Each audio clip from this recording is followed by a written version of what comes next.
So I'm sorry I didn't make a video last week, but I had about 3 presentations, a couple of tests, and homework besides that. So I had a very busy week last week, but I'm back on track now, and welcome to another episode of the Cutting Room 101. And this week's topic was chosen by Rowanette from Sundays, and he thought that since American Reunion is releasing this Friday, that we should talk about our favorite movies from the year 1999, when the first American Pie movie came out. There's a couple of films that I actually thought about picking, but I think they're going to be chosen later in the week, so I decided to try and go for a movie that won't be picked, hopefully, and that is The Sixth Sense. Now, The Sixth Sense is one of the few thrillers that actually still creeps me out to this day. Usually when I watch a movie all the way through and I find out how it ends, it kind of loses the suspense and I don't really get scared by it anymore. Not this film, it still continually creeps me out every time I watch it. Now, to really talk about what scenes scare me and what I like about the film, I'm gonna have to spoil it, so if you haven't seen this movie and you want to, you might want to stop watching. Sixth Sense can be divided into 2 parts. The first half is kind of like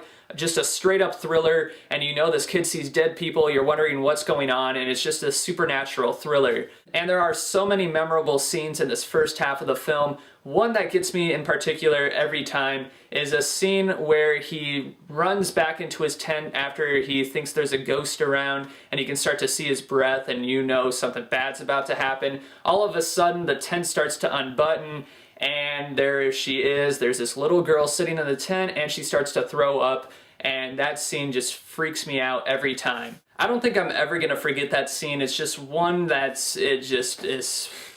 Now, the second half of the film is where it gets really good, and it just turns into a good thriller to just a great film in general, because now Bruce Willis is trying to help Haley Joel Osment get over his fear of these ghosts, and he offers the suggestion of trying to help these ghosts and find out what they want. That's when this movie becomes almost like a drama, and it gets so emotional that you don't expect it when you first go into the film unless you've heard about it already. And all of this just keeps building up until you find out in the end that Bruce Willis himself is dead. Finding that out has to be one of the most shocking moments I've ever seen in any film. I had not a clue that was going to happen, and it totally surprised me, and right away I wanted to watch the movie back because I was almost positive that somebody was talking to him during the movie. But then when you go back through the movie and watch it, you realize that the only person that was talking to him was Haley Joel Osment. It's a twist ending like that you would think would kill the movie for its rewatchability, but it actually enhances the movie, and I think the only 2 movies that have really done that well from what I've seen are Fight Club and The Sixth Sense. Because the first time you're watching this film, you think that the wife is just upset with him and that they're gonna get a divorce, but then the second time you watch it, you realize that he's been dead the whole time and she just hasn't been able to see him. It's definitely one of the more clever thrillers I've seen, and it continues to hold up every time I watch it. I just love how in the end it turns into this touching drama, and when he finds out that he's dead,